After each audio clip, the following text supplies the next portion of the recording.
This is a production of PBS Charlotte. This week on Off the Record, business in Charlotte bouncing back after COVID. At least that's what the job numbers say. But at CMS, student reading numbers are actually lower now. Will spending more really change that? Also, do the numbers finally add up in Rock Hill, where the Panthers are building their new headquarters? And how about the growing number of North Carolina voters who say they're not Republicans or Democrats? Plus, looking out for number one. The Black Political Caucus says we won't support new transit if you don't support us. Lots to talk about next on PBS Charlotte.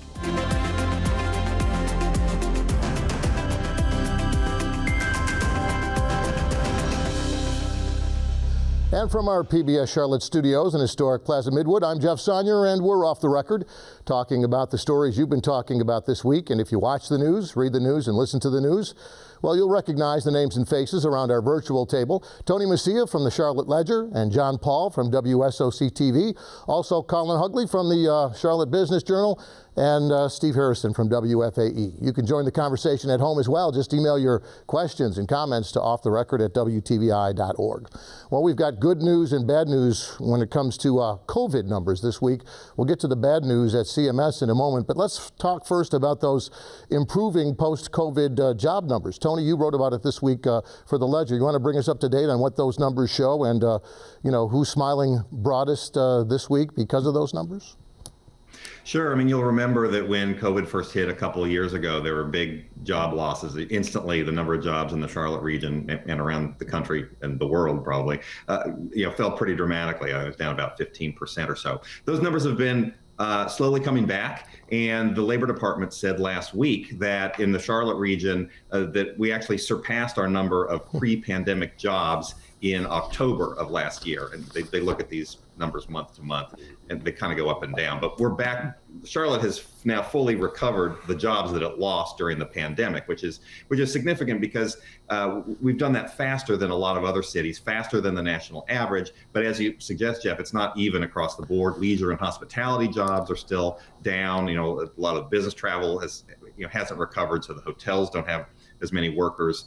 But there are sectors that are doing well. The logistics sector that I know Colin writes a lot about, you see, big, warehouses, industrial spaces, those are really taking off and the jobs are coming with those, as well as financial services, which has traditionally been pretty strong for Charlotte. So, we're seeing those jobs come back and, I think it's evident everywhere. Uptown's coming back, the banks are coming back to work. So it's, we've recovered those jobs. Still some questions about where the economy goes from here, but that's certainly good news. Yeah, I was looking at the numbers. Trade, transportation, utilities up 11.6%, financial jobs up 6.3%. But as you mentioned, those hospitality and leisure jobs actually down 9% from where they were, I guess, pre-COVID. When it comes to hospitality and leisure, are we ever going to see a rebound, do you think? I mean, is this are they just lagging indicators here, or is this something that's going to be permanent going forward? What's your thought on that? I think they'll come back. I mean, there's been a lot written about it. It's difficult to find workers now, because with the economy taking off, a lot of these people in the restaurant industry, for example, have said, forget it, I'm not doing restaurants anymore. I want something a little more stable. But I think over time, as Charlotte grows, those numbers are going to come back. As the business travel returns more robustly, I think you're going to see those numbers come back. So it'll take a little while, but I think eventually we'll dig out of that hole. Yeah, and Colin, Tony mentioned you write a lot about logistics and all that. What are your thoughts on the growth in that particular area of the economy? Those are normally considered, I guess, not necessarily blue-collar jobs, but maybe the kinds of jobs that folks who used to be in manufacturing might be kind of gravitating towards now. Growth is good now. Do you see that sustained going forward now that we're out of COVID for the most part? Yeah, like Tony mentioned, it's not surprising to see logistics there at the top because the industrial market here is very hot, and that's driven by the e-commerce boom. And that was present before COVID, but it really accelerated since it has hit. And Amazon has obviously led the way, both in this market and nationally. They snap up a lot of industrial space all along major interstates just to be closer to their customers for faster delivery. And we've seen other companies follow that. So the industrial market is still very hot. It seems demand might start beginning to outpace some product supply in the market. But from who I talked to in the market, it has not really shown signs of slowing down. So I expect to see a lot more of those logistics jobs growing, just as e-commerce has grown more and more, especially since COVID hit. Yeah, last quick question. You know, with the economy the way it is right now, inflation,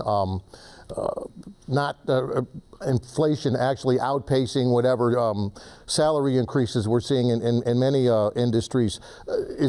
What are your thoughts on the blue collar market, in particular? You know, jobs. We're not talking about the big announcements uptown and in South End for those you know, high paying jobs, but for the folks who are struggling now and maybe looking to better themselves, are they going to have to look outside of Charlotte, do you think, because of you know, because of inflation and the cost of living in our town and really nationwide, I suppose? Is there an alternative for blue collar workers going forward, do you think? Anybody got thoughts on that? I think, you know, there is, you know, we've seen manufacturing jobs in the Charlotte region have been fairly flat. A lot of those tend to be outside of Mecklenburg. You know, the office market and a lot of the jobs in Charlotte and Mecklenburg County are sort of pushing out a lot of those manufacturing jobs. I mean, Charlotte has kept growing. You know, it's still a pretty big jobs base. You know, we're getting a lot of people from elsewhere.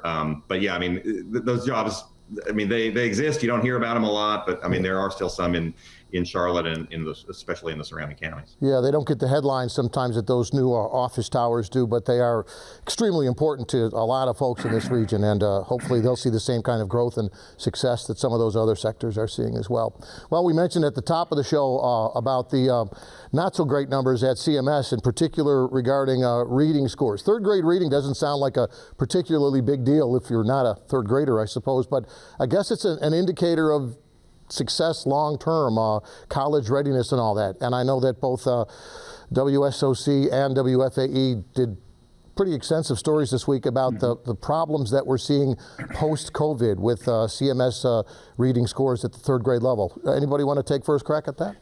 Yeah, you know, I wanted to jump in on this because this one kind of hits me a little more personally because I have a third grader who's in CMS. Mm-hmm. And you really got to, the background on this is, you know, they're saying only about 13.4% of third graders are on track when it comes to the reading numbers. And that's, you know, that's not good at all. But you got to think about where these third graders were during the pandemic. When the pandemic hit in 2020, in March of 2020, they were first graders and they got sent home. And then they had to, the developmental years for reading, where they really focus in on reading. We're talking first, second, and third grade. Well, almost all of second grade was remote. Half of first grade was remote. Now they're put back into third grade, and we're seeing these numbers. Now, last year wasn't very good either. I think it was somewhere around 30% of third graders were on track. 13%, these are terrible numbers. And, you know, this was brought up during the budget meeting as well. And if you recall last year during the budget meeting, Superintendent Winston, you know, was making his plea for money, and the county commissioners actually withheld something like $56 million. And they said they wanted to see some concrete action on how to help these students, specifically minority students who were the most impacted by this. And the county and the superintendent, they went back and forth for quite a while over this $56 million. Now, I'm told that likely won't happen again, but Superintendent Winston, he wants another $41 million on top of what he asked for last year. So, I mean, there were well over $500 million that the superintendent is trying to get from the county. And when you have numbers like these, and you have a history of the county and CMS going head-to-head over numbers and issues with reading and issues with helping minority students, this could get pretty interesting. I know they're voting, I believe, in April. I think it's April 26th will be the vote on the budget. So this is going to be something to watch for sure. And Jeff, I just wanted to say, we talk about kind of extra money to help these students catch up. That certainly can't hurt, but the problem is money can't buy time. Right. Money cannot put the kids, cannot make up that time that they spent at home after the board voted to keep schools mostly remote for the 2020-2021 school year. And this week, Superintendent Winston was asked about that. And he said that, I believe he said that for the first time, I think he said, well, there were academic consequences to that decision. My colleague Andas Holmes and I did a story late last year looking at the performance of CMS students who are mostly virtual compared with students in nearby counties. Those students in nearby counties who were in-person school did much, much better last year. And at the time, Winston said, well, we don't want to look back. There's no point in that. But he's now kind of finally acknowledging that the board's decision, I think he used the words, had consequences. Yeah, there's residual effects. First of all, John, you mentioned those overall numbers. If you dig in a little deeper to the individual categories of students, we've got only 6.8% of black students who are reading at that level that the school system expects. And among Hispanic students, 4.9%. I mean, those are, I don't know if they're historically low numbers, but I guess they're embarrassingly low numbers. The school board chairman, Elise Deshu, called them, what was her quote on this? Very devastating. And I think that's, I don't know if that's an understatement, but it's certainly accurate. It's definitely devastating. And, during the pandemic, it exposed a lot of inequities in society. Many of the students, we had done stories over the pandemic, they didn't have access to internet, or they didn't have reliable access to internet. We had some kids who were going to coffee shops trying to get their Wi-Fi signals, or some folks who they had to go to sites that were being set up just so they could get internet access. Because if you didn't have reliable internet access, tough luck. You were stuck. You didn't have access to this. And I think the pandemic really exposed a lot of those inequities in society. And I think that's why we're seeing these numbers the way we're seeing them. Now, can we catch up? I know the superintendent laid out a plan trying to get these kids caught up, including an extra 30 minutes in the day focused on literacy itself.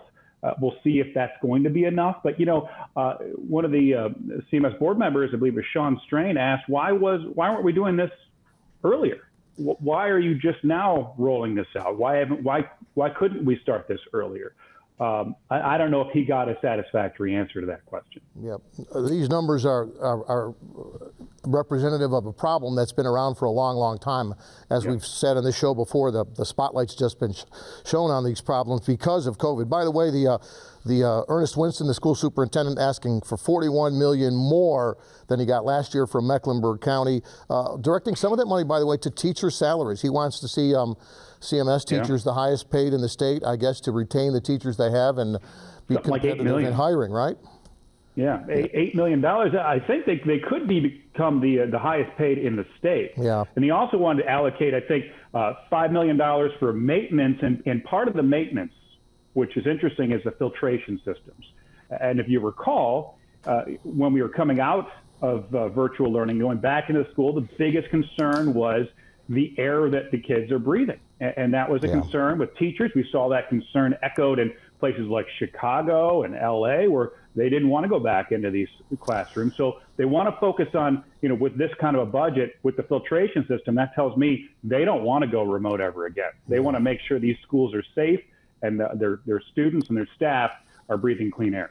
Well, this is the beginning of a discussion that I'm sure we'll be returning to in the next couple of weeks as the board finalizes this budget request, and then the county commission handles it. But it doesn't get any easier for the students or for the folks that are interested in the success of those students. But we'll keep an eye on this thing as it goes forward. We're also keeping an eye on the Panthers in the offseason, even as they debate and discuss and cross swords, I suppose, with York County and Rock Hill over funding for that big headquarters that you can see as you drive past on I-77 going south. Colin, you've been writing about this. It's kind of hard to understand. There's a lot of weeds to dig through, but tell us what happened this week between the Panthers and the York board that maybe gets us a little closer to a resolution here. This has been quite the saga the past few weeks. So obviously, a couple weeks ago, earlier this month, the Panthers announced they were pausing the project. The issue seems to lay with the city of Rock Hill. The Panthers claim they have unmet financial obligations for the project to cover infrastructure costs. The city has pushed back on that. So they've been in kind of a high stakes standoff here the last couple of weeks. But this past Monday, York County is appearing to try and alleviate these concerns. They approved what was essentially an alternative financing offer for the project. Under this new offer, no local governments would have to borrow money and issue bonds, which was the issue. Rock Hill confirmed it had not yet issued any bonds for infrastructure costs. So under this new arrangement, the Panthers would pay for infrastructure improvements up front at the site and would be reimbursed later on through property taxes. Now, this is not yet official. This still needs to be approved by the city and the team, both of which have declined comment on this matter since Monday. But County Council member Bump Roddy with the York County Council told me that the Panthers have agreed to this arrangement in principle. And while he wouldn't quite say that the city had agreed to it in principle, he said that he fully expected them to approve it. So we'll see what happens. Again, no word from either the city or the team since Monday. And the next meeting of the York County Council is currently scheduled for Monday night. So we'll see if they take any action on this, and we'll see if this is maybe the resolution for what's nearly a 3-week pause in what has been, for both local leaders in York County and Rock Hill and state leaders in South Carolina, one of their landmark economic development wins. It seems that all sides here would benefit from this picking back up. The Panthers claim they have invested more than $170 million into this so far.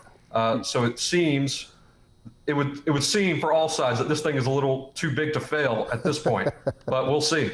Tony, you've got some thoughts on this? Yeah, I just wanted to make the point, this sort of echo Colin's last point there. I mean, there's a lot of money at stake here. This is a big project for Rock Hill, for the state of South Carolina, for York County, and for the Panthers. And so when that happens, this isn't like a Dee Dee Harris construction situation on Park Road where work stops and it just isn't like that for a decade. There's actually a lot of real money at stake here for both sides. And so that would suggest that, this would get resolved in some way. And so, yeah, you see York County stepping in where Rock Hill, wasn't able to. So I just want to make the point that there's a lot riding on this. And so when that happens, these things tend to get resolved. John? Yeah, so I know we're talking football here, but it's David Tepper's playing hardball. Yeah. And that's what's going on. We put our chopper up. This has been going on for a couple of weeks, 2-3 weeks now. And we had our chopper up, I think it was earlier this week. And overhead, we could see construction workers actually loading some stuff up onto flatbed trucks and leaving the property. So we were trying to confirm if they were indeed just deserting the site. We really couldn't figure that out. But, he really, when he stopped that construction, I mean, it is paused. They're not doing anything down there that we can see. And this, you could call it a Hail Mary. I mean, they're trying to get this thing to get back on the ground, and they want to get this money. But if they want Tepper to put up $225 million, it's going to be interesting because the reimbursement plan is about 30 years long. Yeah. So tax reimbursement over 30 years. It'll be interesting to see if the two sides are going to have to coordinate more, if they're going to have to compromise more on this. But it's good to see that they're working toward a solution on this. And I know we've been talking to Bump Roddy as well. He really wants to get this thing solved, but $225 million is a lot of money to put up. And I guess it's just go ahead. I'm sorry. And this announcement, I want to emphasize, took local and state leaders. They were shocked when this announcement came. People in Rock Hill and at the state level, they found out when all of us did, when the Panthers put out that statement that this project was being paused. They, several of them at both levels told me that, and I'm sure several other reporters, that they had no idea this was coming, even though it appears this is a dispute that has maybe been simmering under the surface for a while now. I think everyone was shocked that it actually got to this point. Yeah. Well, it makes you wonder what the negotiations will be like when Mr. Tepper decides he wants a new stadium in Charlotte as well. But for now, it's hardball is a good way to put it, John. And hopefully, we'll see this project go forward for the good of Rock Hill and hopefully for the good of the taxpayers as well. I want to talk a little bit about politics now. Unaffiliated voters, are you a Democrat or are you a Republican? More and more folks answering none of the above, to the point where now they outnumber the Democrats and the Republicans. Steve, you want to talk about that a little bit? You're our kind of political guru here. Yeah, sure. So, excuse me. So this has been a kind of a trend line people have been watching for a long time and waiting for the day when unaffiliated voters in North Carolina surpass Democratic voters. That happened last week. And I think it's driven by two things. One, in North Carolina, there are a lot of older Democratic voters who have traditionally voted Republican for a long time and have never changed their registration. Some of them are dying, and then you get new people, new voters who overwhelmingly don't really feel like they want to be part of either party. They want the flexibility of voting in either primary. That's one reason. And they also just, I think, maybe a little more cynical toward the two-party system, and so they register as unaffiliated. And you know, when you've got more unaffiliated voters than you have either Republican or Democratic voters, it kind of changes the dynamics of things like primaries, I suppose, and how campaigns are run. I wonder if tactics start changing now because of those unaffiliated voters who aren't towing either party line, and if long term we might see differences in the way elections are structured because we don't have the two traditional parties, you know, monopolizing all the voters that are out there. Your thoughts on that? Yeah, I mean, there's definitely a lot more mystery in terms of, you know, you just can't look at registration anymore as kind of a predictor or a guide for how an election will go because you've got so many unaffiliated voters. And I think it's interesting, too, in North Carolina, really for 15 years now, ever since going back to Barack Obama's narrow win here in 2008, there has been this idea that North Carolina will become a blue state. There was a sense that that was inevitable if starting in 2008 because of younger voters moving here, because of the increased diversity of the state. But it hasn't happened. I mean, the Republicans continue in federal elections to hold a very small but durable advantage in presidential and Senate races. And, you know, I think if, like I said, if you go back to 2008 after Obama won and you told Democrats that they would not win another U.S. Senate or presidential race here, I think they would have been really shocked. John, I saw you chomping at the bit on this. You got some thoughts? You know, it's funny because I reached out to Michael Dickerson, who's the election director in Mecklenburg County, to talk about the unaffiliated voter numbers and whether or not this could be a predictor of anything. And really, not really. I mean, he mentioned that unaffiliated voters surpassed Republicans in 2012. So this is just a trend, but can you really extrapolate, you know, what this means going forward? It's not that easy because unaffiliated is just that. They can vote in either primary and you just don't know where they're going to go. So does this mean that the parties have to pump more money in for races? Could be. But it will be interesting to see how things play out in the midterms. It's a predictor of unpredictability, I think. That's, right. I don't know if that makes any sense at all, but that's kind of what it is. Hey, we got a few minutes left, and I wanted to talk about another, I guess, political issue, the Black Political Caucus getting involved in the debate over the transit tax. You know, basically, in the opening, I said it's looking out for number one. That's essentially what the Black Political Caucus is saying, that transit hasn't been good to us in the past. If you want our support going forward, we need some guarantees, some goals. Anybody want to take first crack at this as we wrap up here? Yeah, it's really just one more thing that as this transit plan, you know, we learn more about it and they try to advance it. It's one more puzzle that they really have to kind of unlock. There's so many questions about it. The plan seems to be going nowhere fast. You have to get the General Assembly on board. The northern towns have concerns. Other counties in the region. There's just a lot to balance, and this is just sort of one more of them about how do you craft a transit plan that both serves the communities that need to be served while also not destroying Black neighborhoods. I mean, it's another tricky thing to sort of figure out. You know, we hear so much about Brooklyn as a public works project, if you will, that destroyed Black neighborhoods. This kind of sounds like Brooklyn on wheels. I mean, wherever the light rail has gone, it's done damage to the low income and Black neighborhoods, pushed existing residents out. Is anyone? I mean, politically, this is not something that the city expected. Opposition from the Black Political Caucus. Is it too? I don't want to say it's too late, but it's not baked into the plan. How do you go back and make a plan that's been discussed for more than a year, more pleasing to the folks who now don't like that plan? Steve? I think you can do it. What the caucus asked for was some measures to have more affordable housing along transit lines. That's something that theoretically you could do. You can set money aside to buy land. You can set money aside to buy housing. They want anti-displacement efforts. These are things that are, it may not be, the city may not be capable of meeting these goals, but the city is certainly capable of laying out ways to meet these goals. And if you go back to 2007, remember there was a vote here whether to keep or repeal the transit tax that pays for buses and light rail, et cetera. And at that time, the Black Political Caucus was really on the fence about whether to support the tax. They ultimately did, but they had some of the exact same concerns that we're hearing now in 2022. And what they're asking for doesn't seem like a lot. They want 10% of the housing to be low-income housing, and they want some guarantees for those displaced residents. Anyone want to take the last word on this before we wrap up for the week? Or are you going to leave that to me?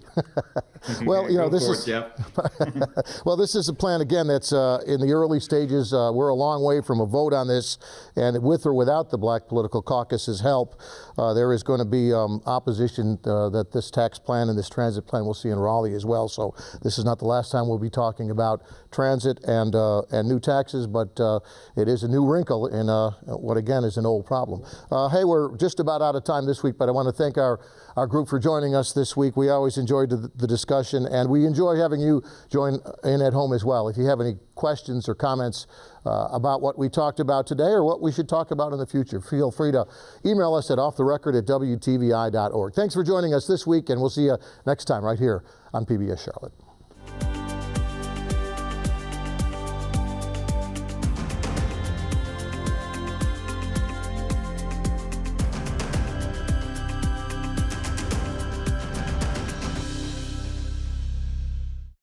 A production of PBS Charlotte.